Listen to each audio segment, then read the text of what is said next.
Hey, hello, welcome aboard the 757 Spy Flight over on YouTube. Good to see you and thank you for coming by today. Hello, I'm Dave. I do the Spy Flight over on Twitch, and it is morning coffee time here at Spy HQ.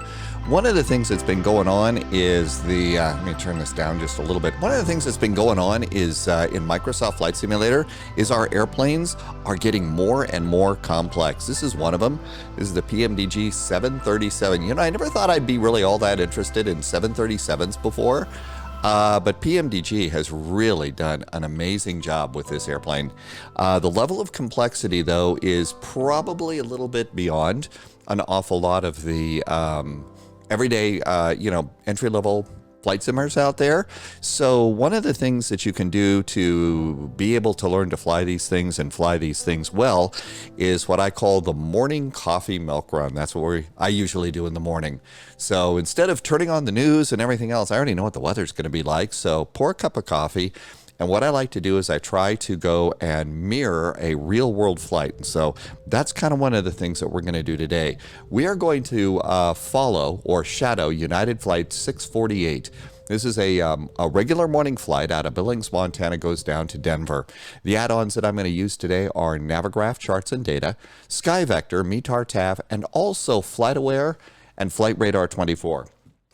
And we'll take a look and see how it is that I go about doing the full flight planning, and we'll do the whole flight. So this is a great opportunity for you to hit pause on the video, fire up your flight simulator, put the airplane on the ground at Billings. Now the weather is going to change just a little bit, obviously, because here on YouTube, this isn't live. So your weather is different, so your runways may be a little bit different, but by and large, this is going to be the same flight. Now I'm not going to make you sit through the whole flight today because I do kind of pause the recording of the video when we're doing things like, just basic cruise.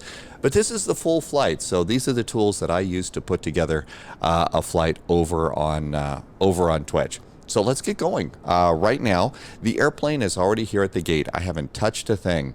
The first thing that I'm going to also fire up here is Sim Toolkit Pro. Now, the other thing that you could also use is you could also use Volanta. So this is the one that I've been using for a while. It works pretty good here. One of the things that I suggest is about once a week, you see in the lower corner here, it says synced and it's green. I generally, if it's syncing your data, I usually wait on my flight planning. So let's go and do a flight plan here. And I usually hit the advanced button over here so that I can select runways and do a few other things. So KBIL, Billings, Montana. This is our departure airport. We're going to KDEN, Denver International. As you can see, United, this is one of their main feeders that they do each morning. We're in the 737 Model 700 here. And I'm going to give myself a call sign. Oops, I've already forgotten our flight number. What is our flight number? 648. Okay, so we are United Flight 648.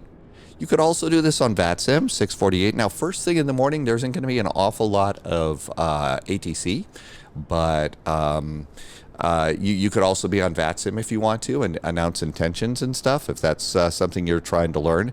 How do I know about United 648? Well, over here, I've already got FlightAware set up. United 648 blasts off at 7:01 a.m., so we got to get going on this one. That is going to be 13:01 Zulu time. All right, yeah, Lido style of charts, pounds. I usually budget for an extra 20 minutes of fuel at the top and 15 minutes of fuel for taxi in time. Departure runway, I already know they're using runway 28 right because I looked out the window and saw what the real jets are doing. For Denver, how could we find Denver? Well, there's a thing in the United States called digital ATIS. So we can go and get the digital ATIS in Denver and look at the arrivals. And Denver is landing and departing to the north. So for us, 3-4 right or 3-5 left. Let's go for 3-5 left because that's a shorter taxi into the gate. So 3-5 left. And that's all we need to do. We've got our taxi time. I've pre-selected the runways. Now, SimBrief sometimes, most of the time, will select the correct runways. But boy, if you're going to be in a VATSIM event or something, that becomes a problem. So let's generate a flight plan. Now, excuse me, allergies are bad. So, sorry about the snortling and stuff like that. Is that a new word, snortle? Hey, a new word here on YouTube. That'll get views. And probably not. Okay, so we now have a flight. And so this is a standard milk run flight that they do here. Let's go ahead, and I am going to export the operational flight plan. And what I do is, this is the flight plan that you get. It's in web browser form. Because you sometimes close web browsers, I usually will go and I will put this on a file on my desktop, and I call it active plan. Okay, and so that's all that there is to do. So active plan is done. Now we could also file on VATSIM if we want to. Let's just stay off of VATSIM on this flight. But I am starting to do early morning flights on VATSIM. Okay, and there we go. That's all we need to do at this point in the flight. We could, if we wanted to, come down here and do some weather, but let's just hit fly now. And if the little airplane shows up here, there's some big thunderstorms that went through last night. It was good and windy. All right, so there we go. The last thing that I'm going to do is go and get the active plan. So here's our active flight plan, and these are all the numbers that we need to do this flight. So we got that. Let's go ahead, and there is no way to extend your jetway. So what I'm going to go ahead and do is hit the cockpit view for the main view. And oh, it's not going to do that because I am in showcase camera, and we need to go to the external camera. And once we go to the external camera, yeah, so my views you can't get to other views out of showcase. Let's go get a jetway. So come on down here and go and do FS Actions and go to Ground Services and request your jetway. It's all you got to do. And that way, for immersion and stuff like that, you can go and be the pilot that walks down the jetway. Because first thing in the morning, the pilots don't jump up to the door. Even a 737, you need a ladder or something to get up to the airplane. Just can't jump up from the ground. Now, my default is I have the door open. So, you know, we don't have to go in and open the door. But now, as a pilot, you can walk down your jetway. And someday soon, we're going to be able to start walking down jetways, I'm sure. That would be a nice thing for a developer, you know, the jetway walk. Okay, so here we all are, and the airplane, and these are the things that the pilots are going to do before flight time. First things first, fuel. Well, over on the flight plan, what's going to be our gate fuel? Block fuel for the flight is 12,700 pounds. So let's go and do 12,12700. And put that in there and request a fuel truck. Let's get the fueling done right now, which I've noticed, you know, real airline operations are going to go and get the fuel done as quickly as they can. So fuel truck is going to be arriving. We can go outside, and here comes our fuel truck. And so we can watch the fueling and do those sorts of things. Other things that the real pilots might do at this point is, at this point, they may have already gone and turned on the power. They might have also clicked in the ground power. And let's also go ahead and turn the navigation position lights on. And so we can at least get those on and going here too, while they fuel up the airplane. Some other things that we can go and do here is we can look at a few things. We can go to page 3 on the Lido charts and see that we're going to have 94 passengers fly with us today. So we can come down here. And as you can see, the FMCs have changed since we turned power on the airplane. So let's go back to Menu, FS Actions, and we'll go to Ground Services. Next page. Hey, look at this. The fueling is ready to start. Let's get the gas flowing. Now we'll go to the next page. There's passengers. How many passengers again? 94. Put in 94 passengers, and let's just have that ready to go. Next page. What's the other stuff that we can do? Cargo. Our cargo is 6.0. So it's going to be 3.0 in the forward hold and 3.0 in the aft hold. And so those are in there and ready to go. We could also go and start requesting the baggage carts. So all of those are in there too. Now, the forward baggage is not going to start loading until after we're done fueling. But you can see that the conveyor belts are already showing up here. And this thing will drive up here, and it'll even open up the cargo bay. So you can really do some airline immersion with these sorts of things. So that goes in there. And as soon as this raises up a little bit, there goes the cargo door. And there's our cargo door opening. And we're going to get those things ready to go. There goes the one for the backside. Now here you could also go in and you could also do things like you could also do maintenance fans. You could do water.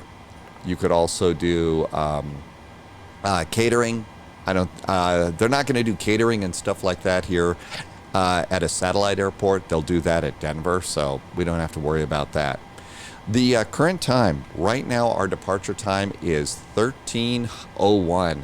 So we need passengers, about this number of passengers, that's about 20 minutes of boarding time. And if you go over on the spy flight, you'll see that I have, let's see, this isn't current for this flight, but I usually do the boarding pass. Those times that I put up there are based on real boarding times. So it takes about 20 minutes or so for boarding to happen. So right now at 12:34, 12:35 at the real airport, guess what? Passengers are about ready to start walking down the jetway.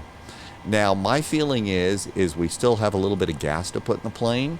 So there's 900, so we're going to wait until they're done fueling up the airplane here. So we can go and do, the pilots are aboard, so we can go and hit the FMC. And we can check our navigation data, and our nav data is updated. So we'll look up here, and we'll turn on the nav system. There's nav 1, there's nav 2. And if you go and you've got this already pre-turned on, which I do to heading and status, and have turned up the brightness here, you'll start to see numbers show up. 987. If those numbers are going down, the alignment is taking place and is doing what it's supposed to do. If it's early in the morning and it's still dark where you are, remember the dome light is right here in the middle, so it's very easy for the pilots to find to turn on the dome light when they get aboard this airplane. And our airplane is coming to life. So now we're going to go to position init, and I usually go to the next page and let the GPS do its thing, and in fact it's already starting to do its thing. We've already got GPS right, has already figured out where we're going to be. I usually wait until both GPSs know where the airplane is before I select one. And over here, looking at our fuel's almost done. Fact is, we're about 1,000 pounds of fuel. And then we can go ahead and start those passengers running down the jetway. Some other things that we can do is we can come over here and open another browser. And one of my favorite websites for weather is metar-taft.com. And let's go over here and do KBIL, Billings Logan. And you can do that. Now this is global, this is worldwide, so this isn't like D8 is. So you can see 28 right is our runway for departure. You can see that we've got a 6-knot wind, virtual headwind off to the left a little bit. This will also give you the METAR down here. So this is a great website, and links in the description. I promise to only say links in the description a few times. All right, and now as we look over here, you can see both GPSs have figured out where we are. I'm going to go with the one on the north side, so put that in the scratch pad. Previous page, put that in there, and that's all you got to do. 12701, look at that, gas. They're done fueling, so let's release the fuel truck. There goes the fuel truck. Let's come on over here, and we're going to start our 94 passengers walking down the jetway. Here they come. So the other thing that we probably, I think that there's some U.S. airlines that require the APU and all the ventilation systems for the APU to be going for a certain amount of time because of COVID and stuff before the passengers can get on the airplane. So let's go ahead and get the fuel turned on, and let's get that APU turned on. So here comes the APU. And if you feel like it, you can go outside the airplane and hear the APU powering up, which is a good time for a cup of coffee. There goes the fuel truck. Here comes the APU. Now, I would guess that, like I said, real airport operations, they probably already have this going on. Now, it's different in Europe. In Europe, I believe that there is a requirement that you only turn on your APU 10 minutes before flying time, before you push back. So that's to save noise and pollution and fuel. So, but they'll go and they'll attach a ground air conditioning unit. Okay, so we'll come over here and we can start the rear baggage loading going. So that's going pretty good. Now we can come up here and the APU is up and running. So let's go ahead and turn some packs on. And APU bleed is on. And now we've got the airplane being nicely ventilated, so passengers can be safe from the evil bug. Okay, and I'm not trying to minimize that. I'm one of those people that thinks that's very important. So the next thing that we're waiting for before we start doing stuff is I'm going to wait and see the forward carts for baggage are connecting. Once they're done connecting, we can hit the green start button, and now our bags are loading. Check the passengers. 30 passengers are aboard. We need to get ready to push back here. So let's go to the route. We are at KBIL.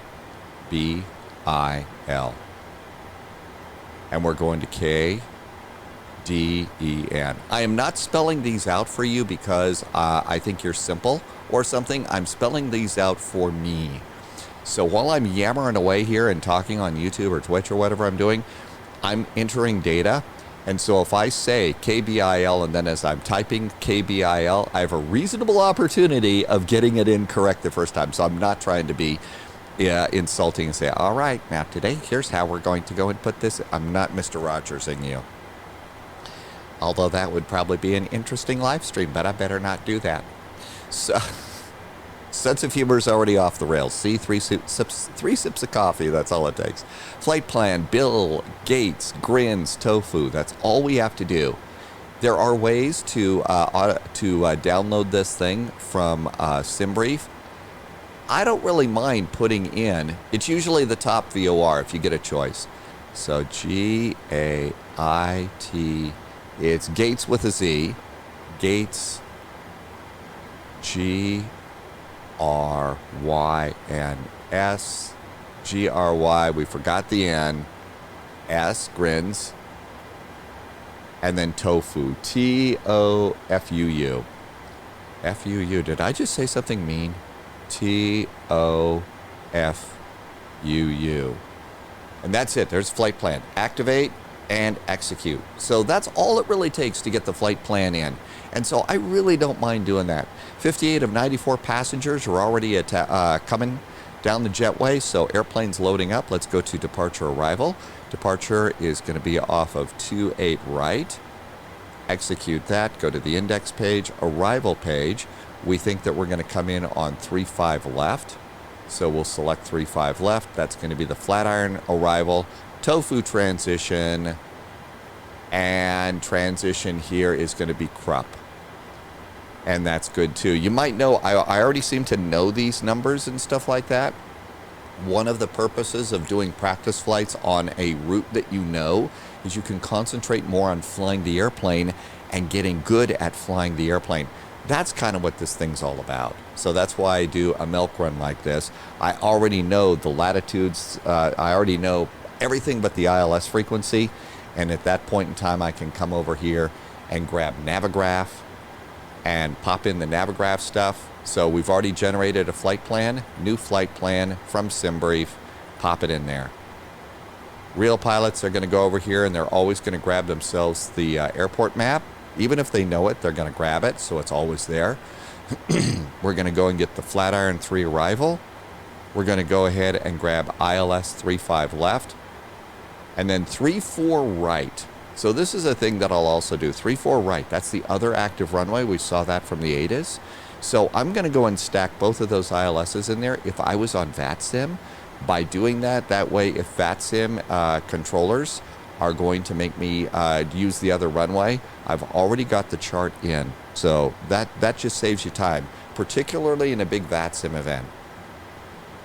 Okay, so now we've already got our stack of charts, so that's good to go too.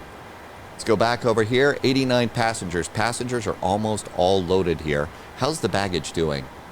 So the rear baggage stuff is already loaded, so we can go ahead and release those baggage carts. And so you can see that little tractor is going to drive away. You can already see they're lowering the conveyor belt and closing the back door. And you can confirm that if you look up here, there's the doors. Forward entry, forward cargo, aft cargo is closed. So we're good to go there. Let's go on down here and do the performance initialization. Our cruise for today's flight, over on the flight plan, it's flight level, wow, 390. Flying high today. Flight level 390. Final reserve and alternate fuel is 4.5. So 4.5 goes in there. Cost index for today's flight is 35.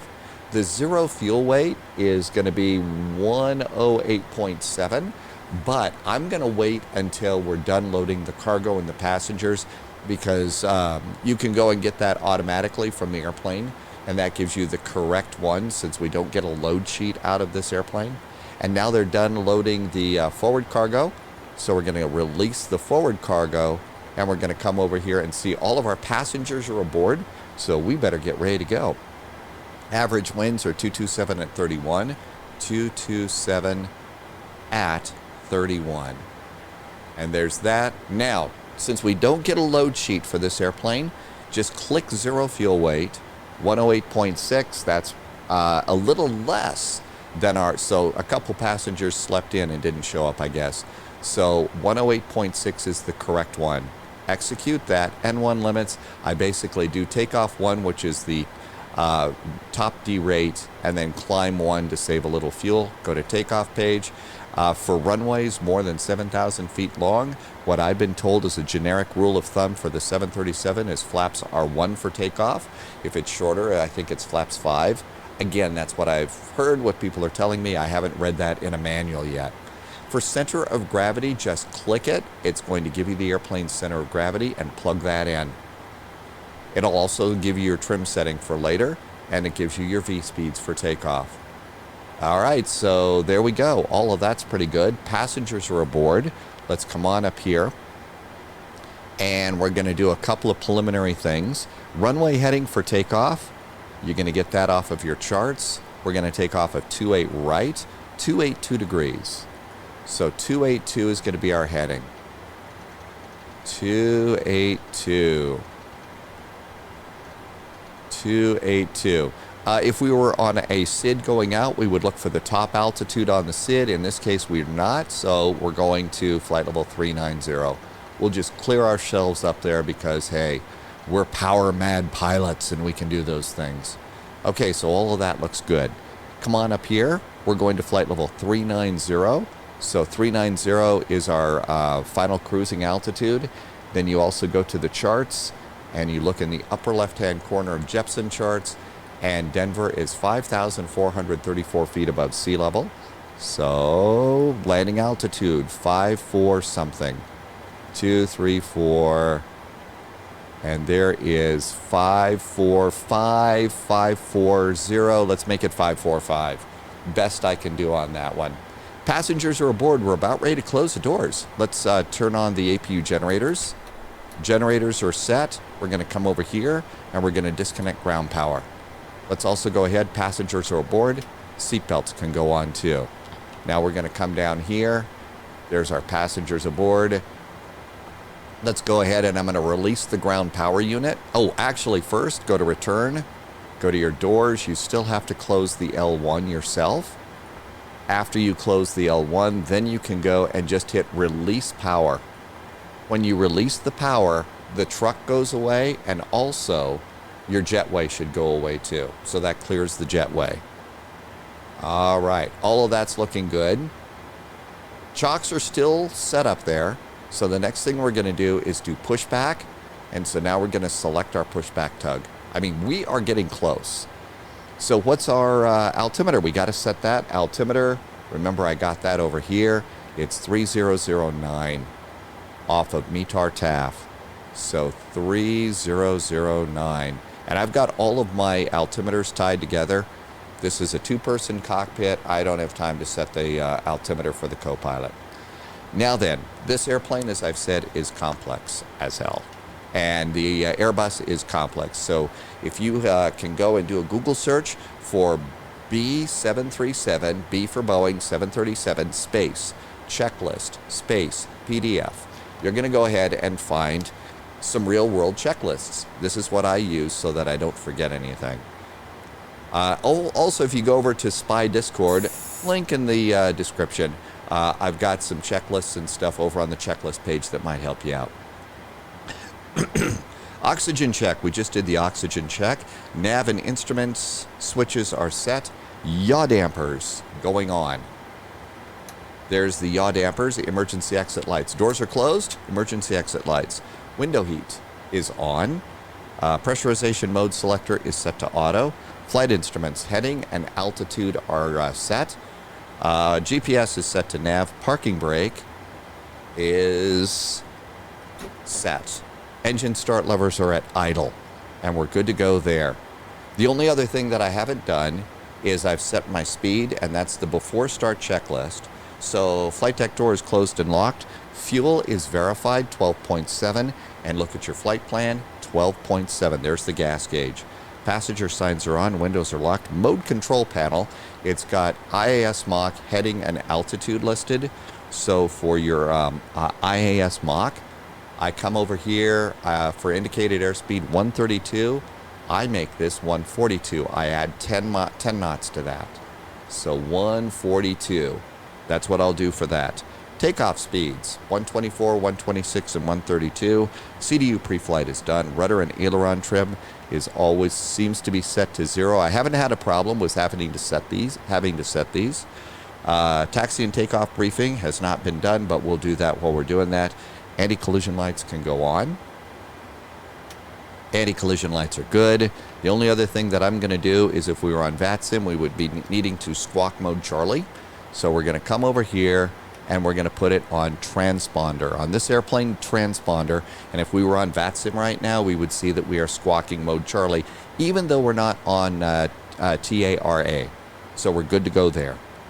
And there we go. We are ready for, we've done the before start checklist. It is currently 12:49 Zulu time. We are almost 10 minutes before pushback, 10 minutes before departure.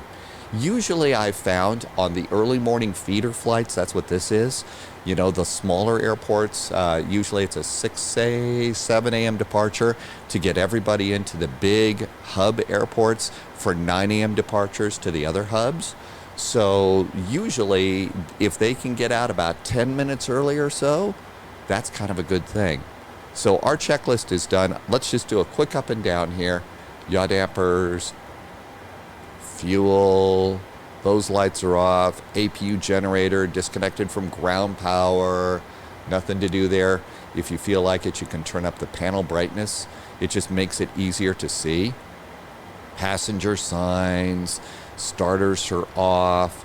Pressurization. We've got the hydraulic pumps, no anti-ice. Probe heat is still off right now. You turn that on after they disconnect the tug and there's nobody underneath the airplane, so they can't burn themselves, I guess, on those things. Looking over here, packs are on, isolation valve. Everything is set. So everything's good to go up there. I think everything's good to go here. We could also go over here and do the main panel brightness. And so this is backlighting. We could also come over here, and then that's for the pedestal. And so all of that is looking good. We're ready to go. We're about 10 minutes before our scheduled departure. That's when the real airplanes start pushing back. So come on down here, and we're all ready to go with start. Doing a straight push, and I usually change my distance to 275 because it's a little further here. And then it winds it up to 295. So let's get start. Cockpit to ground. Go ahead. We've been cleared for pushback and start, tail straight out. Roger that. Ready for push straight back. Release the brakes, please. Okay, parking brakes released. Brakes released. And here we go. There is something over at flightsim.to, and it is a separate set of camera. It's a camera profile that you actually have to kind of drop into a special spot for this airplane, but that's how it is that you can go and set wing views. A lot of developers, you know, like to make it so that you can only hang out in the cockpit, although they do model a cabin. I mean, we do have a cabin modeled here, but they kind of you know, restrict that. This opens up the cabin so you can set cabin quick views so that you can do the wing views. That's something that, you know, simulator pilots want to do. So I said over here on the pushback, I said 275, but it increased me to 295. This is kind of a longer pushback here, so I think that's why it pushed me back behind the crew line here. And so that's why it added a little bit. It could be that's a smart little thing that they have in there. And now that we're away from the ramp area, we can go ahead and start engines. So let's go ahead and do fuel pumps. 1, 2, 3. We've already had the one on for the APU. Let's also go ahead and do packs off. Packs are off. Ground start for engine number 2. Look down here. Is the N2 going up? N2 is not going up. What have I forgotten? Parking brake is set. What did I do? I do have my N2 is not going up. All right, steering pin is disconnected. Watch for the slip release from guidance on your left. Have a good flight. Did I do power? I have fuel. Packs have to go off. Oh, I turned them to high. I didn't. I turned them the wrong way. Okay. So pushback is done. There it goes. So, okay, there's a big difference between the switch going up and the switch going down. I need to be careful for that. One of the things that I've discovered is if I'm doing a YouTube or something like that, okay, there's 25%. You tend to be a little bit scattered about things you should be doing in the cockpit, and so you'll do those sorts of things. If I were just sitting here by myself, that wouldn't have happened. But practicing airplanes like this really does help. And one of the things that's so cool about this airplane that the developers modeled was the engine start sounds in the cabin like this, and the very, very low rumble of these engines starting really is good. Some people might say, hey, we're here to fly airplanes. We don't care about, the visuals and the sounds and stuff. Sights and sounds for airplanes are really important. So the fact that they're taking the time to do this, and we have the incredible scenery engine that we have here in Microsoft Flight Simulator, seriously, that it just enhances the flying experience. It's not bells and whistles. Okay, we're good to start engine number 1 now. And because I have my pack switches in the right place, we actually have enough pneumatic pressure to start engines. Isn't that cool? And there goes that. 13, 14, 25. 2, 3, 4, and 5. And fuel.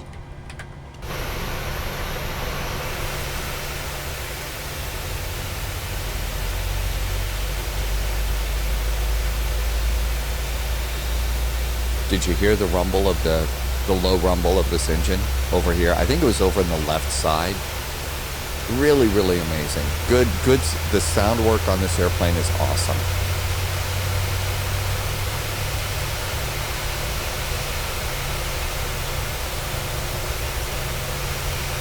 And looks like we're getting a good start on this engine too. There goes the starter switch back, and about 58, 59, 60. Everything's good there. So at this point in time, we're going to get the packs turned back on so we can keep the cabin, ventilated, so that's good. We're also going to go ahead and turn off the APU bleed and do the isolation switch to off and then auto. We can also go and, I don't know if it's still the correct word, trip in the generators for the engines. And so now the engines are supplying the generator power, so we can now turn the APU off. And we can now do the before taxi checklist. Generators are on. Probe heat. This is why I do it. I forgot to turn the probe heat on. Probe heaters are now on. Anti-ice. Nah, we don't need it. It's summertime. Isolation valve is auto closed. Engine start switches goes to continuous for takeoff. Pressurization, the packs are on, and we are at flight auto. Auto throttle. Go over here. I actually have the auto throttle remoted over to one of the buttons on my throttles, and then this is also when I'm going to go and do my flight directors, because I always forget those. Auto brakes to RTO. Engine start levers are idle. Flight controls. So I'll just go over here, and this is an important thing for simulator pilots to do. Make sure that your joystick and your rudder pedals are connected. So you know, for different reasons, we had to do that. Ground equipment is clear. We've gotten our hand signal. And so guess what? It is taxi time. So we can come over here and do nose light. Let's let the cabin crew know that we're going to roll around. Cabin call. Parking brake is off. And oh my gosh, you see how I tilted back? You really need to make sure that you lock your chair in, especially if you use rudder pedals. Important safety tip. And let's go ahead and add a little bit of power. Airplane starts rolling. Gently start doing your nose wheel steering. And then this is going to be one of the tight turns, so roll it all the way over. So you're doing that super duper little tight turn that the jets can do.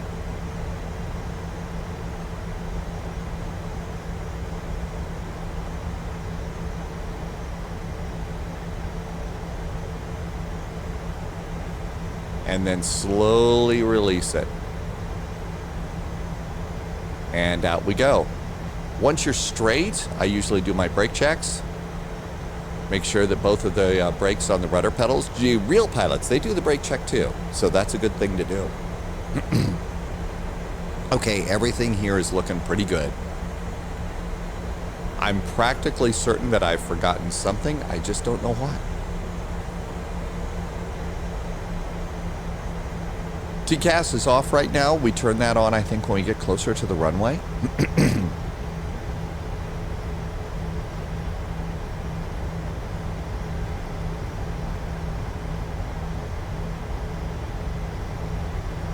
This airplane does need about, just a little bit of throttle to maintain about a 10 to 12 knot taxi speed. The Airbus just does idle taxi, unless you're going up a hill or something.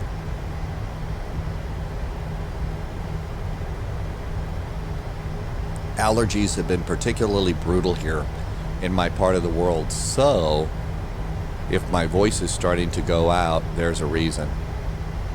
There's 12 knots. You can see your ground speed, so there's the speedometer right there. And there's also ground speed under the speed tape, so that's your speed. We're going to 13. That's a little much. Let's pull the throttles back a bit. I like to be below 15 for a straightaway. 20 if it's a long straightaway, and if it is a turn of 90 degrees or more, I want to be going about 10 knots on the ground like that. So we're at about 14. I pulled my throttles back. Let's see if we slowly start to slow down a bit. There we go, 13, perfect. And then around over here. Some airline SOPs are that you standard operating procedures. Some airlines are set your flaps before you taxi out. I still, even though it's the dead of summer, my brain is still somehow in winter mode, so I'm not doing my flaps until I get closer to the runway. The idea is if you're taxiing around in snow, you don't want to kick up a bunch of stuff into the flap mechanisms, so I don't usually do my flaps until we get closer to the runway. Now, obviously, it's summertime, and probably the airlines are saying, no, you do it when you're supposed to, because that's cold weather operations. But again, see, I'm going to go ahead and let's click the map out just a little bit here until we can see our first little waypoint. There it is. There's Gates and Grins. So we do a little takeoff here, a loop after takeoff, but it's a really neat loop.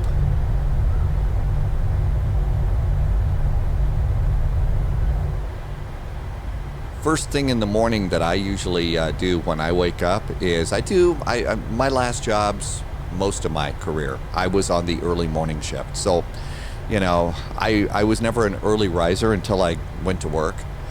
So unfortunately, that's one of the things that's kind of stuck with me is early mornings. On the other hand, you see some really nice sunrises, and I get to see usually 2 A300s and a 757.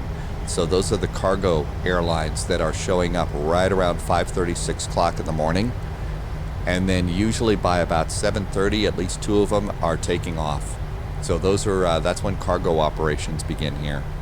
So I get to see those. So that's how I knew which direction the airplanes were taking off and landing here. It's also, if you're into airplanes and stuff like that, it's really kind of a nice way to start the day. Maybe I'm a little bit twisted, but I don't think so. Okay, let's go ahead, and I like to hit the engine button here. That takes all of my engine indications and puts them all on the upper MFD, multifunction display, I believe. One last check of the weather. And so there is a new weather, and the new altimeter is 3009. So 3009, there's no changes in the weather. Thrust is now idle as we come on up here to the hold short line, maybe a little bit of braking here. And winds have not changed much, 250 at 7 knots. So it's still going to be a wind from the left blowing us a bit to the right. All right, so here we are. Before takeoff checklist, flaps are set and green. Trim, I have not set my trim. So looking down here, you can see the trim is supposed to be 5.19. There is about 5.19, I think. All right, tower just cleared us. So brakes are off, add a little bit of power. Look over here, we're gonna switch from steady. Strobes are going on. We're gonna also do another cabin call. Let the cabin crew know we're actually going to do that takeoff thing.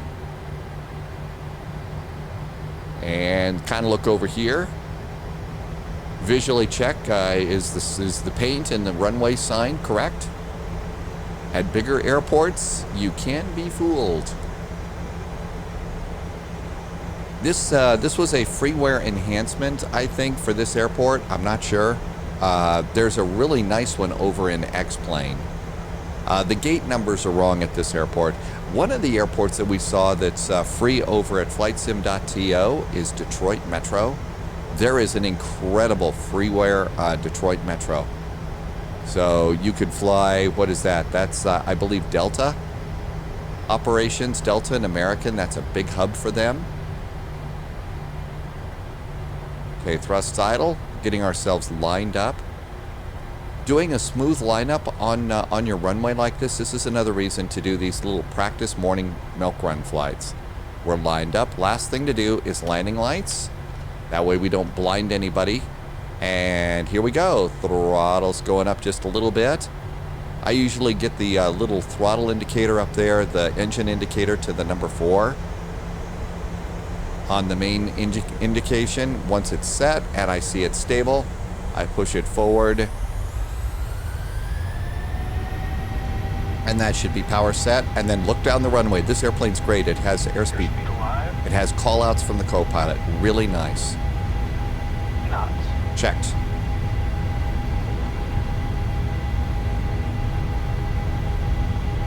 V1. Rotate. E2. I really like the fact that we have the airspeed callouts for takeoff. That way you can look down the runway. I think that's really kind of important. All right, there is a nice takeoff. Over here, I'm going to see what happens with LNAV, VNAV, and that gets us flight directors. And let's go ahead and line up the flight directors. Starting that turn, that's good enough. Command, AP is now on. And now, you get to go outside and enjoy the view. By the way, this is what it looks like outside my window as far as weather. It's so nice. If you haven't gotten the opportunity to fly, this is what it looks like from seat 10A. It's so cool to see this.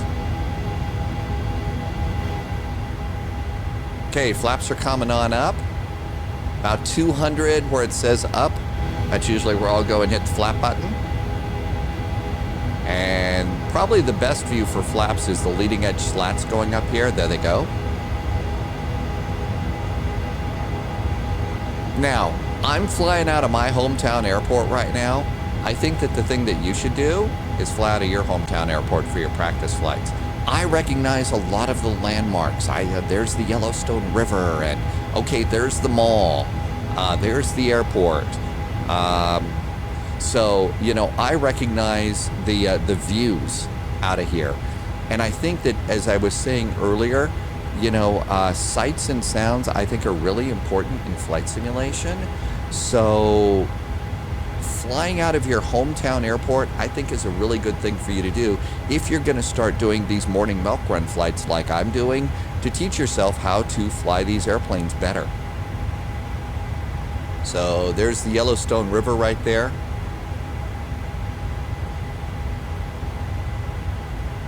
There is, I call that the mousetrap. That is an interchange down there. Nobody else calls that the mousetrap. Over in Denver, there was an interchange at I-25 and I-70, and it was called the mousetrap for years. Now it's just a simple clover leaf, but it really was a mousetrap there. That's about the closest thing to the mousetrap that I can find here. Because, I mean, clearly the designer of that exit ramp system was on some sort of drugs, and they're not sharing. So, okay, after takeoff checklist, engine bleeds are on. Packs are on too. Landing gear. This is a Boeing. So Boeing, you wanted to the landing gear off. It's actually one of the big questions that I get when I fly this all the time. Why do you do the landing gear off? And the landing gear goes off because that turns off the hydraulic pumps that raise and lower the landing gear, and that just saves a little bit of wear and tear and power. While I'm up here, I'm also going to turn off the auto brakes and scan the instruments, and uh-oh, I've got a yellow indicator there. I didn't turn my TCAS to Terra when I was ready for takeoff. Let's also go up here and see what says TA only. Let's hit the TFC button. Now we've got traffic. So now we've got our traffic set up. There was my first big mess up today. I forgot to turn on traffic. Passing 14,000 feet, and out we go. Big fluffy clouds out there.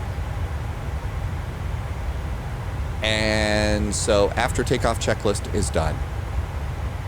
Now I do have an AT alert here. Something doesn't seem right. Let's go ahead and clear that and just check and see. Command, LNAV, VNAV, the airplane is behaving. One of the things though that I will do is I come over here and I will regularly keep my heading bug up here pointed straight up, so that in case the autopilot fails, I know which direction to fly. So there you go. Another thing that I usually do is I come over here to the second FMC. I come over here and hit the menu button, hit FMC here, and put this on progress. So this is going to be either climb, cruise, or descend on this side, and progress is over here. So I see that we have 450 miles to go to Denver. I see that when we get to Denver, we're expected to have 6,400 pounds of fuel in the tanks. So come on over here and look over here. The final reserve, let's see, final reserve fuel is, plus the alternate airport, is 4.5. So we're good to go there. And remember, I boarded a little bit of extra fuel for extended taxis. I will do that on VATSIM. And everything else is good. We are passing 18,000 feet. Let's hit standard altimeter. And then we'll come up here, ring the bell, let the flight attendants know it's safe for them to get up and start getting the drink cart ready to go. This is an early morning flight on United. Early morning flights mean you get coffee, juice, and I don't know if they're still handing out the little Stroop waffle or not. It's a little maple flavored thing. It's not big, but it's a nice little snack. Just because I'm flying United, you should fly your favorite airline. So if you're watching this and you're flying, you live in Hamburg, you should do the morning flight down to Frankfurt in Lufthansa. I really think that that kind of, fly your favorite airline, fly out of your hometown, that just makes it so much easier for you to go and practice these airplanes and get better and better. And for me, I do an early morning flight like this for several reasons. First of all, I can't really practice that much when I'm live streaming. I'm too busy being focused on live stream chat. So practice is, I need to do a separate flight for practice and learning anyway. I think an early morning flight like this is really nice. You just got up, you're fresh, you've got coffee, and that's a good thing to do too. And for me, I also use it as a way to avoid, looking at Twitter, looking at news, and starting my day off with, oh, okay, well, things continue to go to hell. Wonderful. That's gee. So that's sort of a little act of self-preservation. Not only has Flight Simulator been a great way to go through, COVID and everything else, now it's nice. And I'm not advocating bury your head in the sand or anything like that, but taking a break from the crazy is absolutely essential for your real-world mental health. And for me, Flight Sim is what does it. We are passing 22,000 feet. Cabin crew is getting all the coffee ready to go. Heading 136, going to flight level 390. We're doing really good. 78 miles to top a climb. Now, the other thing that we're getting is an estimate for our arrival in Denver, 1420 Zulu. So you can come over to your flight plan, and over on the flight plan, you can look here and say we're supposed to be at the gate at, this is saying on the ground at 1426. That's pretty close. That's pretty close on the schedule for this. And if you really want to jump into a rabbit hole, you can go and look and see what your real world flight is doing. And look at this, the real world flight is taxiing for takeoff. They've left the gate. And they've been out for about 15 minutes right now. There might be some sort of a congestion issue coming into Denver. Yep, already early in the morning. So it could be that, actually it says that they taxied out 11 minutes early. They taxied out at 16. No, they taxied out 2 minutes early. We were 10 minutes early, and they're getting in 11 minutes early. On time is a huge deal for the airlines. The other thing that you can use with this is we know that we were at gate Alpha 2 for our departure. They're going to be arriving at gate Bravo 7. So what we can do is we can look at our charts, and at Denver, we can go and see where is Bravo 7. Look at this. They're going to be all the way down here at the west end. Now, the flights, the scenery package that I have, I think the gates stop at Bravo 11. So I don't think, and one of the things is Denver is expanding quite a bit. So one of the things that has happened is all of this stuff out here on the east side, they've ripped all of this up as of a couple of years ago. And they are expanding to the east and to the west. And they're also, I believe, doing that on the Charlie concourse too. So there you go. So Bravo 7 is not a gate that we're going to be able to use. So we're going to go to Bravo 17. That's how we're going to fix that. I have been known for keeping a bunch of flight notes and stuff like that. One of the things that I'm trying to do is with the flight plan PDF open and one or two browser windows, I'm trying to cut down the number of windows that I have open. Now, if we were in a VATSIM event or something, my flight notes that you've probably seen on the spy flight before, they would be open because I would be using that to copy down clearances and stuff like that. So that's one of the things that you kind of need to do. And so here are my flight notes. This is my little flight note notepad that I use.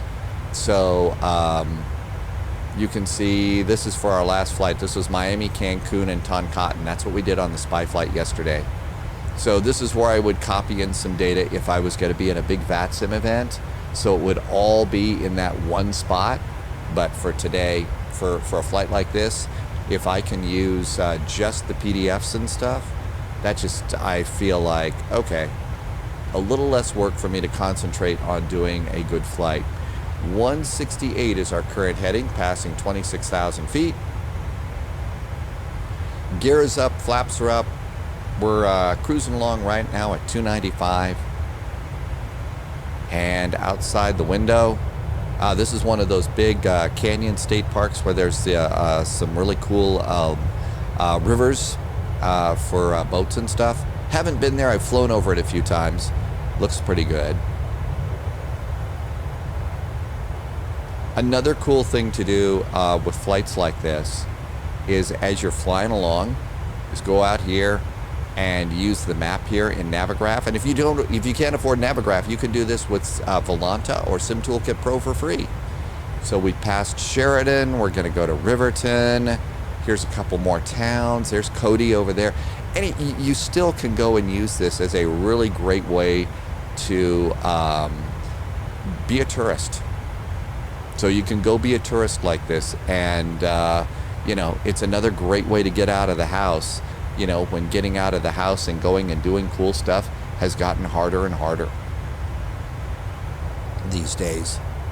And with Microsoft Flight Simulator, some of the people on the Spy Flight will tell me in chat, they'll actually just, you know, go and set up a flight and set this up as a screensaver and go and just do things that they're doing around the house, but then they can go over and look over there. And if you're like me and you enjoy travel, you haven't got to do an awful lot of it, so like, wow, that is a pretty nice screensaver, considering the fact that this is what it looks like outside the window of 10A right now on this flight. Well, they're a little bit behind us, so still. Early morning, shadows are kind of long here. So the shadows are really good. The weather, there's our, you know, it's pretty clear out here right now. So that's another cool thing that you get to do. Here is our 40-mile range here. I've also forgotten, I usually like to turn on airports and data, and I usually go to 160 miles on this particular flight. Airports, so there's Casper over there. We just passed Sheridan. The cool thing about this is, if you've gone and you've lost your, if you've kind of lost, what's the word I'm looking for? If you lose an engine, you can say, oh, there's an airport there, there's an airport there, because you're going to want to have to land pretty quickly. Now, we've got a 16-knot crosswind. We are climbing only at about 500 feet per minute. Have I done something wrong? So, econ climb. We seem to be climbing a little bit slow. Oh, maybe because we're going up a little higher than we usually do. I don't think, let's see, we could turn off continuous. We're done with that. So continuous is done. Packs, everything appears to be normal. I might have forgot, 10,000 feet, forgot to do landing lights. The demerits are coming fast and furious now. See, I don't have speed brakes out, do I? No, flaps are up, speed brakes are down, gears out. Maybe it's just a slow day to climb. But we're only climbing at about 500 feet per minute. Looks like we're going to miss our top of climb here. So something is not right.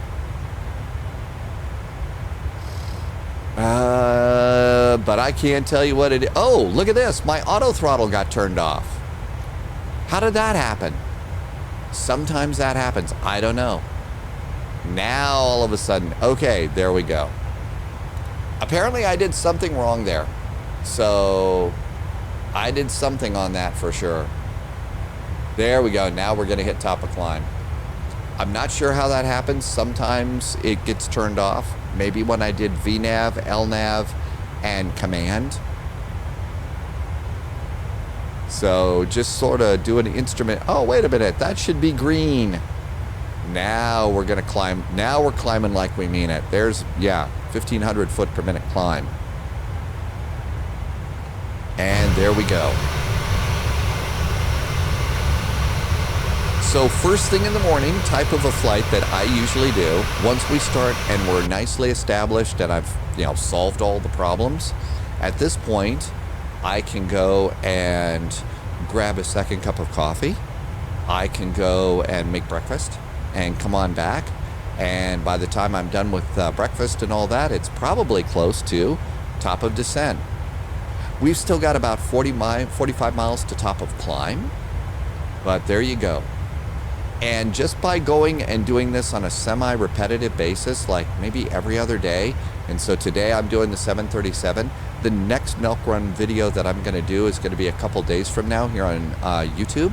That's going to be in the A320, another complex airplane. But if you can go and do practice flights like that, you start doing a little bit better, and you start handling a little bit better, and you learn more. So that's one of the reasons why I like to suggest these milk run flights. And in November, we're going to get the Anybuilds A310 as a part of the Microsoft Flight Simulator 40th anniversary party. That's a free airplane that's coming. That's going to be another airplane that I will be adding to my list of do a regular milk run flight so that I can learn more and get just a little bit better at it. See, this just got updated, so we are now up and away. So the real world airplane is now passing 12,700 and 400 knots here, so it's just blasting out. We're clearly beating this particular airplane here. And I'm kind of surprised. Usually this airplane is out about 10 minutes early, so it's only 2 minutes early today. They probably forgot the Colombian coffee. And that's a reference to a very old coffee commercial from a long time ago. So I just really dated myself on that. We don't need the METAR for Billings anymore. And what we can do is come over here to the Denver ATIS page on Digital ATIS. And we can go and update and get a Digital ATIS. And Denver is still landing on the 3.4s and 3.5s. So that's pretty good. One of the things that we could do is, if you are not in the United States, another way to determine what's going on at your airport is you can go to something like a FlightAware or Flight Radar 24, and you can come over here and you can put in the arrival airport, KDEN. And let's just hit enter. And here's Denver. So now you're going to see all of the arriving airplanes. And now what you can do is come on in and have a look. And you can just zoom the map in a couple notches. Okay, you can see they're taking off, going to the east and west. And we'll tilt up here. Okay, here's a Delta flight coming in. So there's a Delta flight, and you can see clearly they're landing and taking off to the north. So we could go and do EDDF. Here is Frankfurt. And you can go and do the same thing. Frankfurt is currently experiencing departure delays, averaging 50 minutes and decreasing. Wonder what's going on. So now we can go and take a look and see, okay, Frankfurt is taking off and landing generally to the west. So you can go and kind of figure out what your airport is doing that way, even though you may not be able to, get an actual digital ATIS like that. And then, by the way, on something like a Flight Radar 24, on FlightAware, you go to the bottom, there is Frankfurt weather, and there is a current METAR. So you can just go and grab a METAR at the same place. If you've got a premium account here, one of the things that you could also do is, if you've got sort of the day off and you want to do some cool airplane things, you can kind of take a look and see where your airplane is going to go next. So this airplane is going to Denver. This airplane's going to go to gate Echo 7. I have to go and kind of do this a little bit of a roundabout way. But one thing you can do is, if you can find a way to determine your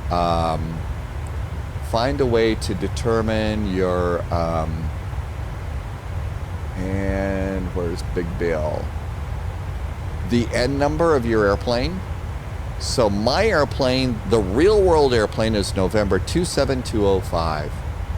So what we could do is come over here, November 27205. And there's our flight, Billings to Denver. We're going into gate Bravo 7. So now let's go down here and we can look and see. There's our current flight. After this airplane is going from Denver to Baltimore, Washington. And then it's going to go back to Denver. And then it's going to go to Milan, Eugene, Oregon. And then it's going to Denver. And then it's going to Southwest Florida. And then it's going to go to O'Hare and then Portland. So one of the things that we could do is you could go and, okay, what's the next flight? The next flight is Denver to Baltimore, and it's departing at 9:51. So if you land on time, can you make a 9:51 Mountain Time departure? Again, that's another little challenge you can do. And all of this sounds incredibly airline geeky and stuff like that. But these are the things that you can do with Microsoft Flight Simulator, especially if you haven't gotten the opportunity to go and travel, and airlines and airplanes and travel is your thing. That's some of the fun that you get to have. We're settling into our final cruising altitude, 39,000 feet. And we are in Econ Cruise. We are 184 miles from top of descent. 1353 Zulu is when the airplane estimates we're going to do our top of descent. And you can look at your clock. It is 1328. I have a half an hour to go make breakfast. I have a half an hour to go and get more coffee. So this is one of the things that you can do. And if you are a crazy airplane person like I am, you get to go and enjoy something like that, and you get to learn how to fly your airplane a little bit better. So at this point in time, the big thing that I usually do on a spy flight over here on YouTube is this is when I'm going to go and say I'm going to hit the pause button on recording, and I will see you 100 miles from top of descent. So you should hit pause, and then when your flight management computer here says 100 miles, so I got 77 miles to go. It's about half an hour. So I'm going to hit the button real fast, make breakfast, and see you for descent. Well, okay, it's almost 100 miles to top of descent here. Here is the thing. Breakfast is still cooking, so I need another 50 miles, so we'll see you 50 miles from top of descent. Sorry about this. Hey, welcome back. Thank you for coming on in. Boy, did I get way too ambitious with dessert today. We are now 37 miles from top of descent. Yeah, breakfast way too ambitious, but was it good? And, you know, in all the crazy times and stuff like that, another polite suggestion, make nice breakfasts, make nice dinners at home. It does, it helps. It really does when things are just crazy outside. We're on VATSIM. I can see J.K. Todd is flying today. JK's in the DA62 over there. So, top of descent is coming up awfully fast. Let's go ahead and do some fast preps. Excuse me, let's do updated Denver ATIS. Arrival ATIS, this is the 1253. This is good. Still using the 35, the altimeter 3015. Okay, that's nice and fast. That's good. What is our descent? So we're coming in. We're going to be on the Flatiron 3 arrival. Look over here, Flatiron 3 for landing south. That's 11,000. So let's come right over here. We already know a little bit about this. Let's dial in 11,000. This airplane will automatically descend for you. So 11,000. And almost there. All right, we're good to go. The airplane will start the descent on schedule. So that's good too. Obviously, we got a big jumbled bunch of stuff on the map. Let's click it in. How about, let's go to 40 miles. There's our top of descent, so that looks good too. Altimeter, once again, in Denver at this hour is 3015. You can preset that. So it's a small little number here. It's going to be under STD. So 3015 is a preset. It's hard to see, but you can preset that. That just makes your workload a little bit less. Denver landing north, where I think we're going to get runway 35 left for arrival. We've already picked 35 left in here, so let's go ahead and get the ILS. It's going to be 108.5. So let's go and do over here 108.5, make that active. Now we also know that Denver is also landing on 34 right. The ILS there is 111.1. So let's go over here, and it's not going to happen on this, but on VATSIM, if you go and preset that one over there, that means that if they switch your runways, wow, can you react fast. The other thing to do is put the Denver VOR, which is 117.9. That's already my active. So now that's going to give me, look at that. The VOR2 is already set to Denver. We are 119 miles away from Denver. So at this point in the flight, captain's going to get on the PA and say, well, folks, from the flight deck, we are approximately 117 miles to the north of Denver. We will be starting our descent in about the next 5 to 10 minutes, so we can probably leave the seatbelt sign off for another 15 minutes. Those of you that might need to go and make a final trip to the bathroom or something, now's the time to get that done, but we do like to request that you not all do it at the same time, because that causes the airplane to tip onto its side and other passengers find that uncomfortable. Certainly want to thank you for flying with us today, and blah, blah, blah.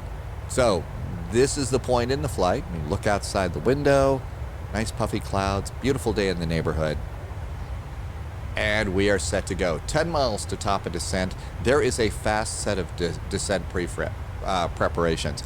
My personal preference is I start doing all of that number crunching and stuff like that. I will do that 100 miles out, unless I've got to do a fast breakfast or something like that.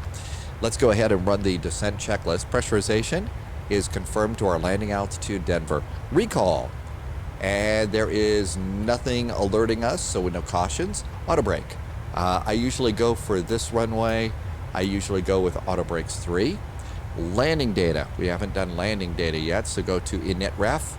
We think I usually do flaps 30 landings unless it's a short runway. So flaps 30, that gives us a landing speed of 127. I always add at least, I usually like to round it up to the next, so 130, 135. Always try and add a little bit to that. And our approach briefing is pretty much done too, so the descent checklist is good to go. So if you are like me, you've got one chance to do a little bit of your orange juice from your breakfast. Nothing like breakfast orange juice. And we are almost ready to descend. We go back to the cruise page. We've already started our descent. So we are now descending. Yep, there we go. And you can see over here vertical deviation on the map display. And there is also vertical deviation here by the artificial horizon on the primary flight display. So we are not deviant. The little triangle is centered. So we are not, we have not deviated. Although my sense of humor is sometimes referred to as deviant, but that's another conversation for another day. Starting our turn to Folsom. We are on the Star coming into Denver. Standard arrival for us on the milk run, and these are the kinds of things that you get used to and you are ready to understand and deal with. So there is tofu, granola, hippie. Where was Folsom? There we are. So we just passed hippie. So we're above flight level 270. Our next altitudes that we have to hit, and VNAV on this airplane works great. So at Flatiron, we're going to be at between flight level 190 and 22. We got to slow down at Eldo, and then we're going to continue down, and we're on the transition to 35 left. So hi, Mom. That's the end of our Star, 11,000 feet, 210 knots. This airplane, unless there's something wrong or the weather becomes crazy, is going to do that just fine. Our current heading is 106. 106. Passing 35,000 feet. For descent, unless we've got turbulence or something like that, I'll usually leave seatbelt signs off till about 25,000. Passengers, they got to go and do that last trip to the bathroom or something. Somebody had a little too much coffee or something. That's really nice. And that also seems to be, after the pilot makes the we're about to do our descent announcement, it's usually about 10 minutes after that seatbelt signs pop on.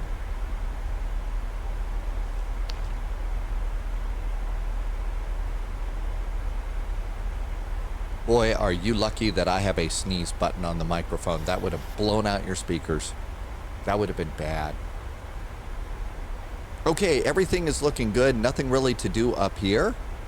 We'll take seatbelts out of auto in just a few.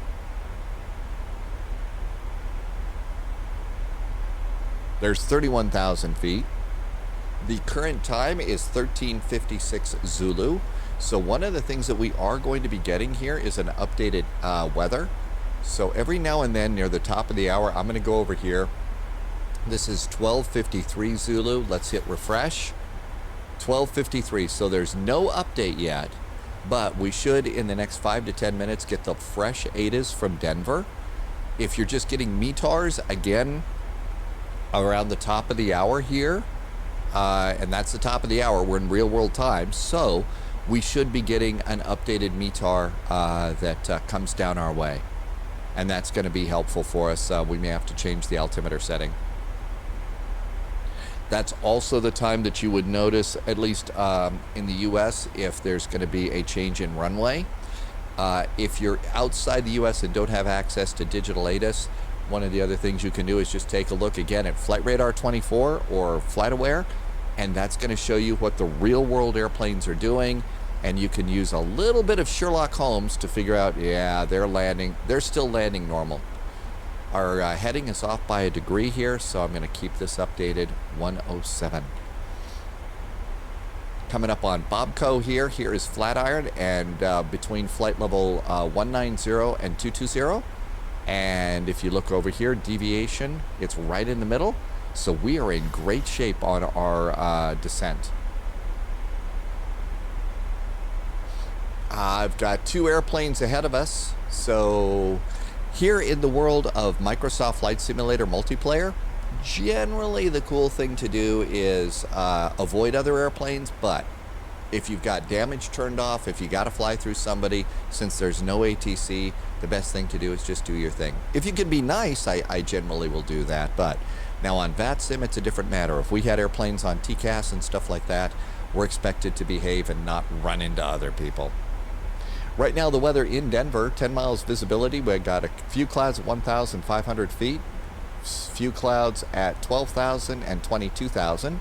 It is 17 degrees, the dew point is 14. I am seeing some low clouds out here, so I'm going to guess there's a little valley fog here in the mountains up ahead of us. So it does look like there's a little bit of haze.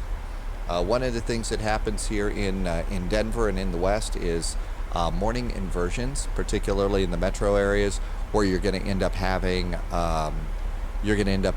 pollution inversions start first thing in the morning. I think it happens in LA too, but I don't know that much about LA weather other than I hear it sucks most of the time. But I do know that Denver will get these mountain inversions and inversions up against the Rocky Mountains in the morning.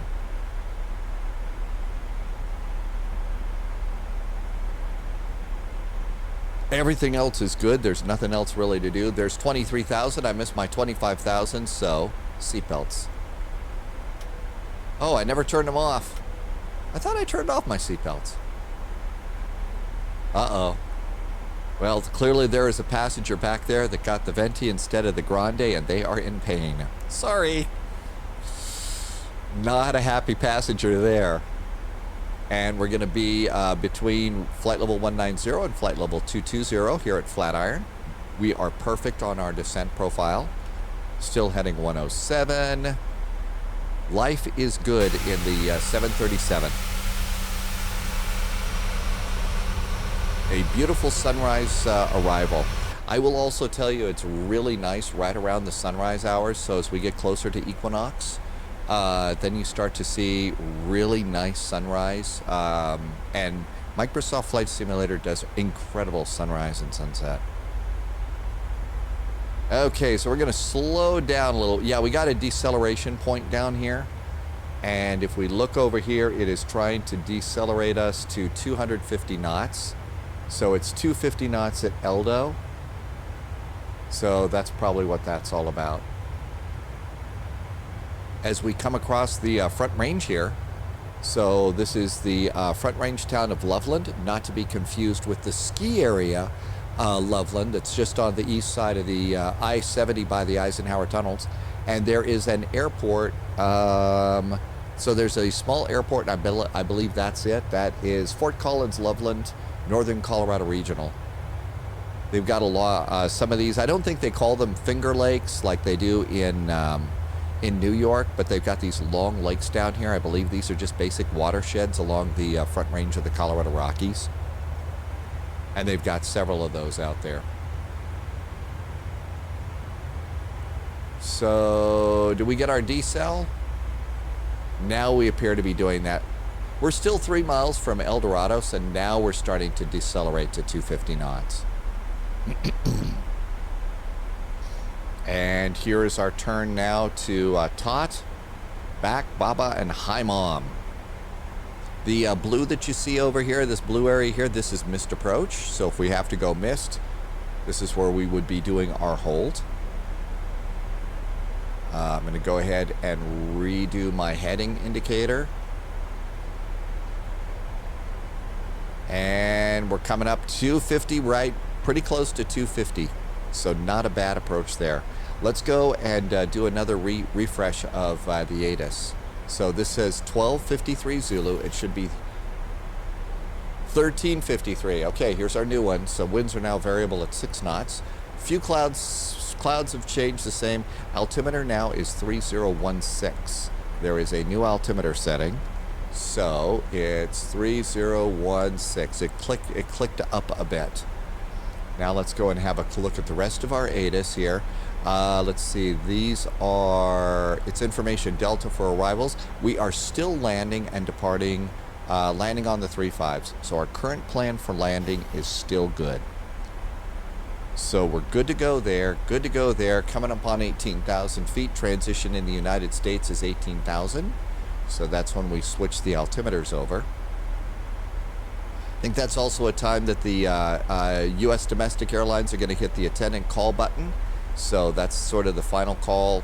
Let the flight attendants know, hey, we're about ready to call seats for landing for the flight attendants too. So, but usually the cabin crew, they're ready to go by this time anyway. But I've always seems to notice that there's a bell that goes off around 18,000 feet.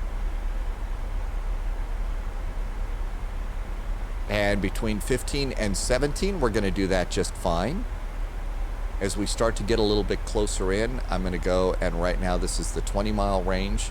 So as we get closer, I'll try and keep Hi Mom at the top of my map range here. It'll declutter the map. It also makes TCAS easier to see when we are on VATSIM. We've got Southeast Jake, SE Jake over here in an F-22, and these airplanes that you can see from the tags here that nothing's moving, those are airplanes that are on the ground. You can turn off the tags, the name tags like this in multiplayer. Because I fly online on Twitch with friends all the time, I leave the name tags up so that I can see, yep, there's Sunjammer over there, and there's dogs over there, and so that's why I leave the name tags up, so I can see friends and see what friends are up to. Okay, we're past 18,000 feet. Standard is now yellow, so we hit standard altimeter. Altimeters are set. And with a change in the altimeter, you're probably going to notice a change in vertical deviation, so you might descend a little faster, a little slower, so that the deviation meter can pop back in. We're 28 miles from Denver now.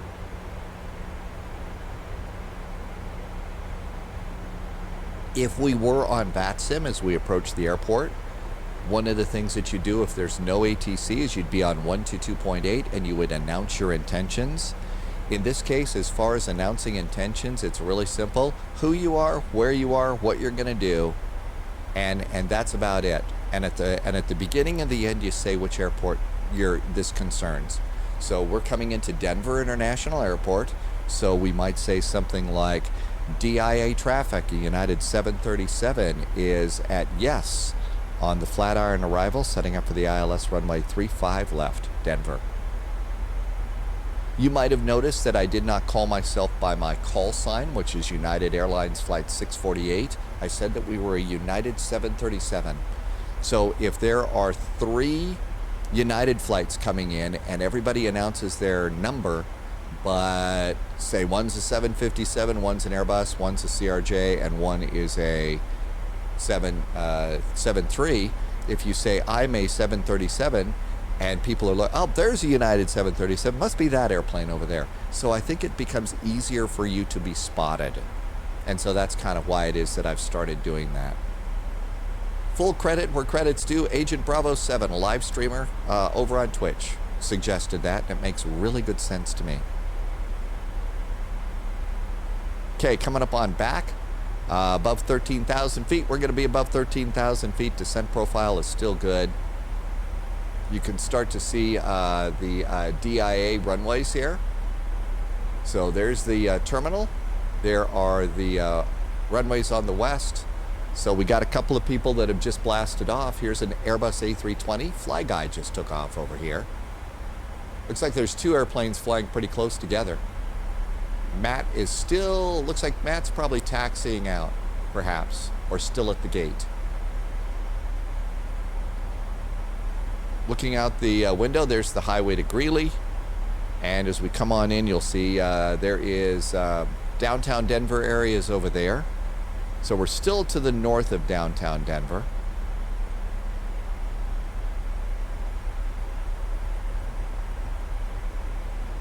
$14,000, we're in good shape there. We've already done descent checklist. We can also do the approach checklist, which is one item. Altimeters are checked and set. Altimeters are set. All we have to do is landing checklist next. Next speed restriction, we are supposed to be holding 250 knots until Baba, and then after Baba, we do another deceleration to 210 knots. And that is at Haimam, which is right there. It's also 11,000 feet at that point, so that we've successfully done the star. And there's the highway from Greeley going down into the downtown Denver area on the north side. It's also fun to fly into places that you used to live. I lived in Denver years and years ago, so it's also pretty cool to be able to go and fly into places that you used to live, because you get to see things that are kind of familiar, and that also, you know, helps you with the visual references. There are a couple of VFR enhancements that you can get for Microsoft Flight Simulator that are free over at flightsim.to. One of the ones that I just added, and I haven't had a chance to check out, is something that does power lines and broadcast towers. I think that those are really important. Those are important visual cues that pilots use all the time, and I think that those are important. There's the downtown Denver area. So there's I-70 going on up to the Rockies. If you look out here, you will notice in the scenery, and it's somewhere in this general area. I believe it's over in here. You'll notice this tower that's out in the middle of everything.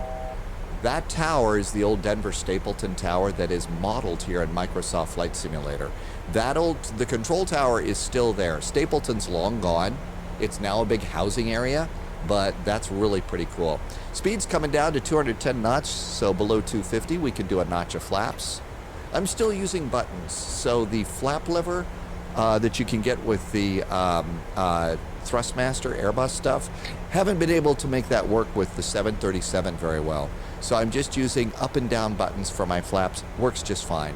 Other thing that I will do, okay, so our auto throttles, they move on this airplane. I'm now taking my auto throttles, my physical throttles, and I'm moving them down a little bit because we're going to take control of the throttles in a bit. Speed's coming down a little bit more, so flaps 2. And there's leading edge slats. There's a little bit of flap going out. There's I-70. And I believe as we go over I-70, we might be over there. Maybe that's it right there. I think that might be the park. Maybe that's the zoo park. But again, it's another cool thing to be able to look for in the Denver area as you're flying around. Particularly VFR is the old Stapleton control tower. That's kind of a cool thing. Okay, descend and maintain. Let's do descend and maintain 8,000 feet. So in this case, we're out of the star. So I'm going to go and put 8,000 feet vertical speed. And let's go ahead and descend at about 1,000 feet per minute. We're at 169, so it slowed us down a little bit too much. I'm going to go and get us to 180 for the turn. And we can also throw out a little more flap. I don't really need speed brakes right now, so we're going to arm speed brakes for landing. And there was a drag needed. I don't know where we needed drag, but let's clear that out. Back to a nit ref, 126. We're going to call it 130 for landing. And we're going to do another notch of flaps, 10,000 feet, landing lights. And taxi light is armed, so when the landing gear goes out, the taxi light goes on. Final cabin call. Let the cabin crew know we're serious about doing that landing thing. Slowly sit back, gently put your feet on your rudder pedals if you have them. And now that we're going down at a pretty good, our speed's down, we're going to go down to about 1,800 feet per minute. That way, there's 10,000 at Chola. I'm a tad bit high at the moment, but that's okay. We're going down to 8,000 feet. After we pass Selby here, this is usually when I'm going to make my 90-degree turn coming on in. Nice view out there. Let's see, south side of Denver, that one's what? That's Englewood. And we would be coming over I-225, I-225. When I was in Denver, this was the south side. Now there's all sorts of stuff here on the south side of Denver. Okay, there's 9,000 feet. This airplane, nobody's coming in. We're not cutting anybody off. 090, whoops.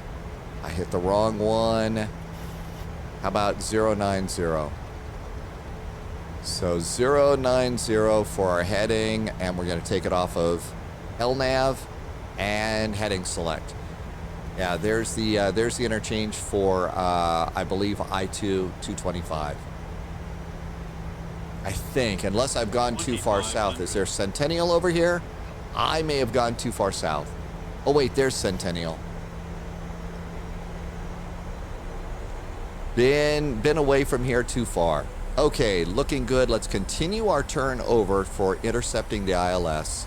So now we're going to go and let's try for 045 degrees. Now that's going to give us a really good intercept angle here on this. We're going to be, we're actually a little bit low for this. So let's go ahead and continue this on over to how about 35. And now that's going to set us up over here. Get us in a little bit closer. Yeah, I think I went a little too far south. Ooh, somebody's got a nice pool down there. Yes, you see tennis courts and pools. It's awesome. How's our speed? Speed's looking pretty good. There's the airport.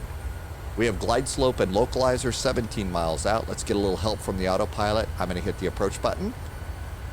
Nothing wrong with doing that. Again, our speed for landing is going to be 130. I usually start doing landing gear between 5 and 10 miles out, and then usually I do my final approach speed at Diamond or 5 miles out. You know, a lot of ATC will say 180 knots to Diamond, so those are the things that I will usually do. Quick look over here. We can look at 35 left and just verify we're in really good shape, but I usually like to leave this over here on the landing, on the airport map. And there is our runway right there. That way we're all ready to go with those sorts of things. Now's a good time to sit back, make sure that your feet are on the rudder pedals, your chair's locked, last sip of orange juice or coffee. There is a new application that I have just started looking at and just started using. We don't have replay in Microsoft Flight Simulator, but there are some recorders that you can get. And so one of the things that I did is I went and I got something called Flight Recorder. It's free at flightsim.to. I'm going to go ahead and hit record. We are now recording this so that we can see our landing. We should be snagging the glide slope any second now. There it is, glide slope, and there is the turn. Come out here and do a really nice view. Outside. Oh, look at that. If you look right down there, there is the shadow. There is, you can't zoom in too much. There's the shadow of the airplane on approach. Lined up pretty good. Went a little bit over, but that's okay. 180 knots, looking good there. Coming up on our final descent. Now might be a good time for wheels. Wheels are important. And there we go, wheels, 180 knots to Diamond. I'm going to do one last click of the map to 10 miles. That's a 5-mile range around the airport. When the runway gets to the 5-mile mark or we're at Diamond, that's usually my cue to do final speed for landing. And we could also do landing checklist. Engine start switches are continuous. Engine starts are continuous. Speed brake is armed, landing gears down, flaps are almost set. We got a green light. Let's call landing checklist good. We are, looks like about a mile or two from Diamond. Again, keeping our speed up on the way down. Going over I-70, so you can kind of get the idea. There's our big loop around. Lined up pretty good. This is also a place where you'll see airplanes landing, multiple approaches. So you'll see somebody over on the west side. Usually they'll put the cargoes over on the far runway there. Okay, there's 5 miles. We are at Diamond. So airspeed to our landing speed, and I dialed that in here, 130. Look down here, another notch of flaps. There's flaps 15. I'm going with flaps 30 for landing. Letting the airplane do this while it is that we're landing, so I can roll out the flaps at the the way they're supposed to be rolled out. And there we go, flaps 25. Readjust my heading bug in case I have to go missed. 4 straight ahead. 353, looking good there. One last hit of flaps. Flaps are 30. Throttles are set, so when we disengage the auto throttle, they're good. I think the autopilot's had enough fun, so 500. AP is going off. Another push of the button, and it's our airplane.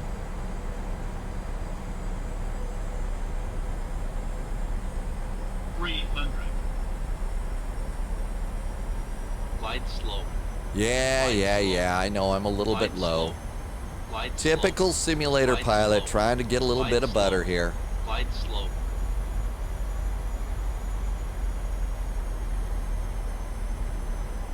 Auto throttle is off. 100.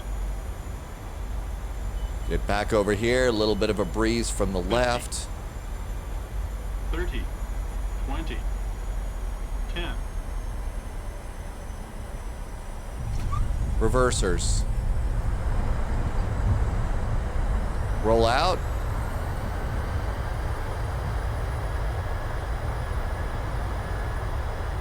Little bit of right rudder right now. 80 knots, thrust reversers. Manual braking.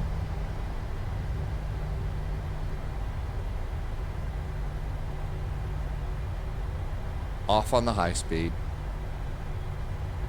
Speed brakes down. Flaps up.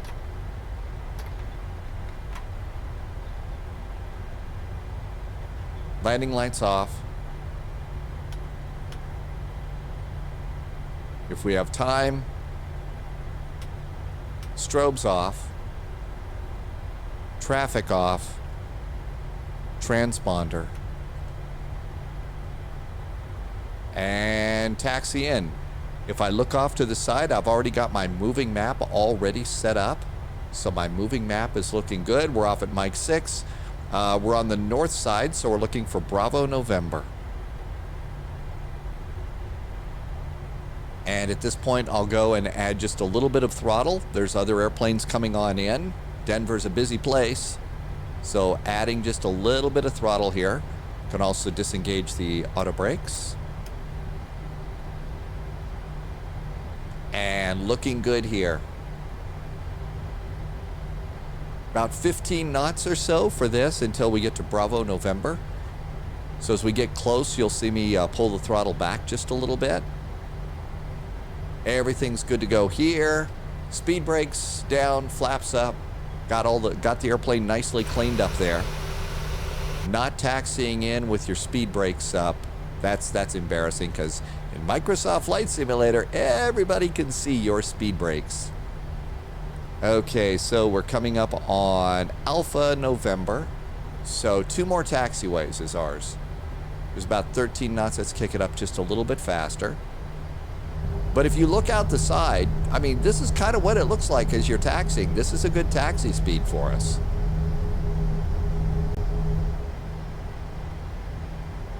If we want to, we could also come up here and go APU start.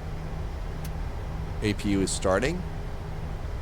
There's Alpha November. Bravo Sierra is next. Bravo November is next. That's our next one. Obviously, I know a little bit about the Denver layout. This is another plus for doing your practice flights at familiar airports. Variety is absolutely the spice of life. On the other hand, if you want to get good at these airplanes, going into airports that you know really helps you get good at them. And if you take a look at what real-world pilots do, they're not, you know, going all over the place. They fly standard routes that they're very familiar with. So that's kind of one of the things that that you do. All right, next turn is ours. I think at this point in the workflow, you're also going to do flight directors off. Throttles to idle. I was a little late on my idle throttles. There's Bravo November. So a little bit of braking. 13, 12, 11, 10 knots for the turn. And there we go. There's the tower. Nice gentle turn, keeping the nose on the yellow line. You can see we got a couple of airplanes at the gate here. Matt is pushing back from the Charlie concourse right now. Pink Soccer. Pink Soccer for Life is flying there. JK is up ahead. Now that we've got this, let's go ahead and just add a little touch of throttle so that we can continue on down and pick up a little bit of speed. Although, I think if you look over at the, is there a speed limit out here? If there is, it doesn't say so in the ramp area. I would guess it's probably, 10 knots. We're at 10 knots right now. And then you kind of do the little jog off to the right here. And that could, Bravo November's up there. Ramp control may let you do the taxi on the closer taxiway line.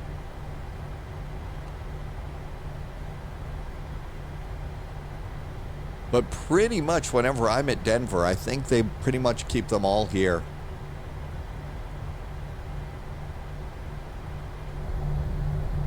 All of this stuff over here, all of this has been ripped out of Denver, so they're extending the concourse down. Okay, there is the little turnoff right here. This is the turnoff for what they call the green line. Let's add a little bit of power. We're going pathetically slow here. And again, our assigned gate for this flight is going to be Bravo 7.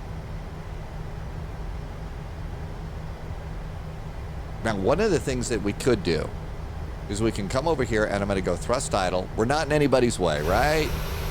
Not in anybody's way. So I'm going to stop here. Let's go over here and we're going to stop recording. And now let's replay. Here's our replay. So gears down. This was our turn to final. I can pause the replay and I can move this a little closer. And now resume replay.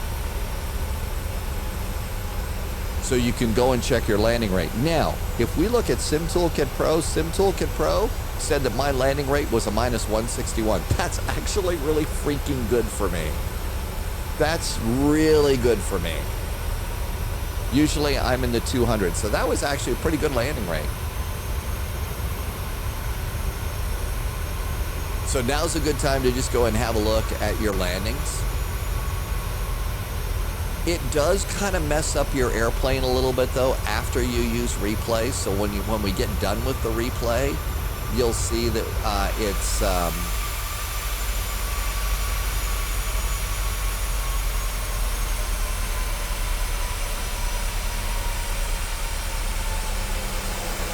Reversers, speed brakes. Hey, this is the first time I've seen reversers and speed brakes work.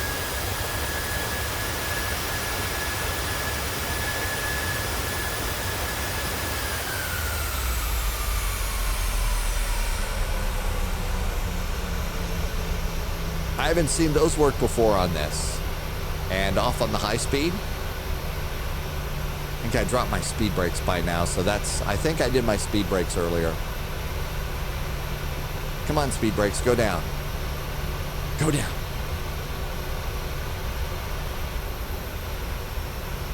Oh well. Those are not things that are too well shown, that don't show up that well. Let's go ahead and hit pause replay, stop replay.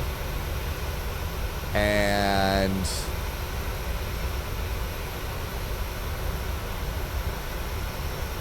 then just roll this to the end. Okay, it could be that I've got to do the rest of this. So by stopping it there, do you want to save the recording? No. You haven't saved. Yes, I know. Let me out of this.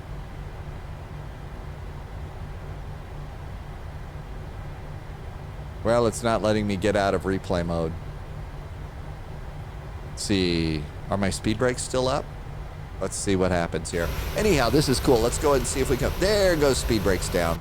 So that worked. How about our flaps? Flaps are up. What about APU? Is APU on? Yeah, APU is on.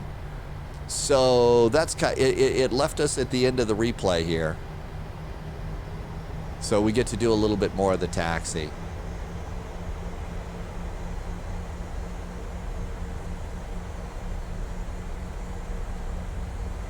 Anyway, there you go. There's a complete flight.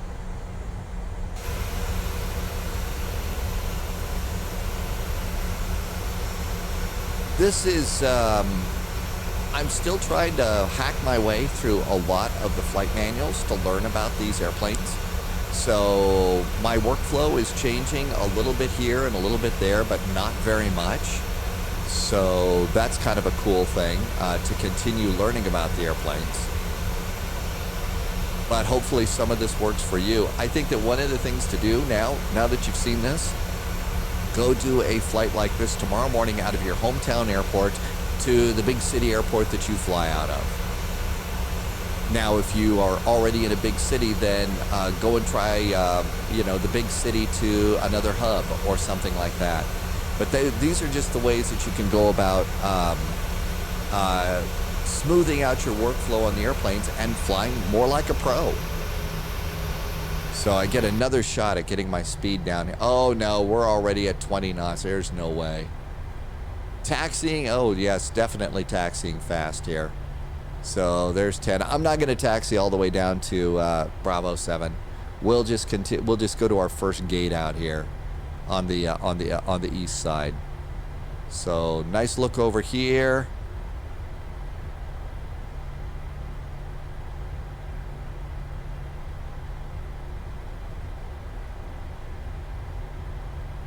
A little bit later on today on the Spy Flight, we're going to be doing flights in Australia. Other flights that we have planned this week are up and down the East Coast. And then I think we have a West Coast flight. I think we're doing something in Germany this week too. So the Spy Flight happens every every Tuesday through Sunday at 1900 Zulu. That's 3 p.m. Eastern Daylight Time in the United States. They're all group fly-alongs, so there's always room for you to come and fly with us. There's a Discord channel, link in the description, and you can go and get help 24/7. There's a lot of smart people that are flying along with me on the Spy Flights, and so they can help you. If you're having a problem with the sim. How about if we go and grab one of these jetways down here? So a lot of these, they've ripped the jetways out of this end too. And I think that they've transferred a lot of the commuter operations over to the Alpha Concourse while they're building this. Now this is also pre-COVID. I'm going to guess that they probably also have been moving forward with a lot of this faster than me. One of the things that I think that Microsoft Flight Simulator would really benefit from is something called gate guidance going in. We don't have an awful lot of that right now. So Bravo 53. And that's some sort of marshalling to come on in. Now, some airports do have it, but not very many. So usually with this, I'll kind of come out of here. And there we go. Parking brakes could go on. And since we have the APU up, we could do engine. Engine, come on up here. Generators, so that there's not a big flash. Let's also get the bleed turned on. Isolation valve so we can keep it cool in the airplane. Seat belts, as soon as the engines go off and the parking brake is on, disarm the doors. Anti-collision light, we should have also turned this off too. These fuel tanks go off. We should have also turned off the probe heaters before we got to the gate. And so that's good too. We can also go and do transponder to standby. And at this point in time, we can come down here and go to menu and FS actions, ground services, and put your chocks in. Oh, you got to hit the chocks down here. Chocks are in, and then you can go and request ground power. When you request ground power, if you look outside, if you're in the parking zone, you should start to see your jetway start to move towards you. You should. Maybe I didn't do it right this time, but... So if that's happening, there's ground power. Is the jetway showing up now? Maybe it's moving now. Nope, not doing it this way. Let's see if we can go down and request it. And we could also kick in the ground power. And is this jetway is not going to move. This jetway is not going to move for us today. So no jetway for us today. I think what we can do is come over here, because it says jetway, we could go over here and do stairs. And so we could extend the air stairs. So the jetway isn't working, so the passengers are going to have to get out through the air stairs. And yeah, we've got air stairs that'll pop out here.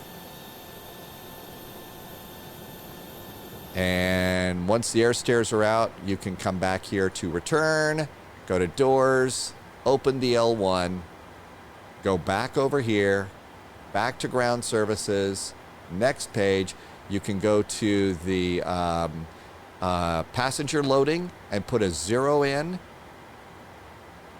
And if the doors are open, we should be able to start deplaning any minute now. So air stairs are out, the door is open, it's not letting me get the passengers off. Put a 0 in here, and a 0 in up here, and then request all of your baggage stuff. There's all the baggage. So let's see, the door is open, my air stairs are out, and we're not going to let the passengers get out on the air stairs here?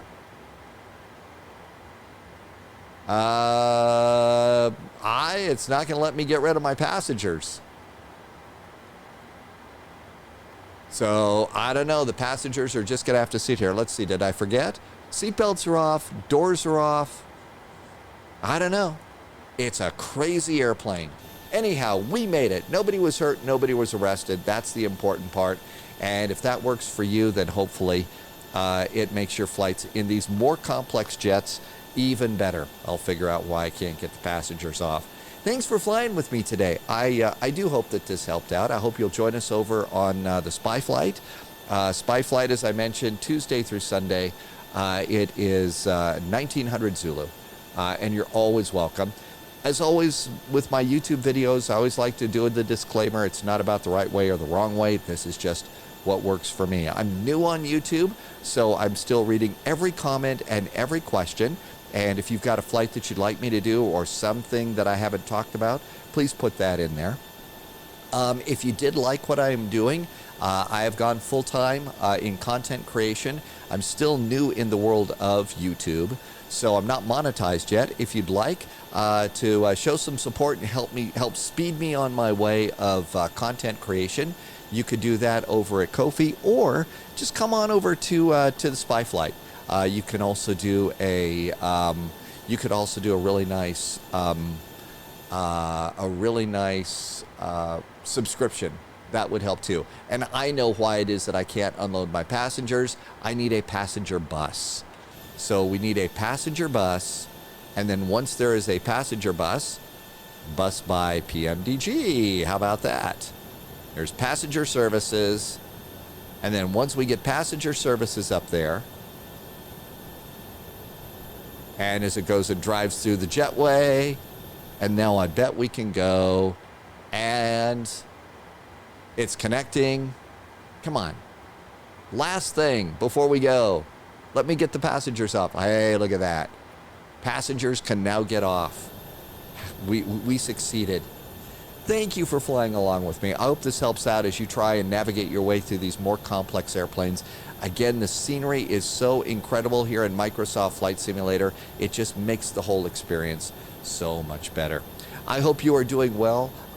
Stay healthy, stay safe. See you soon again here on YouTube, and even sooner on Twitch. Cheers.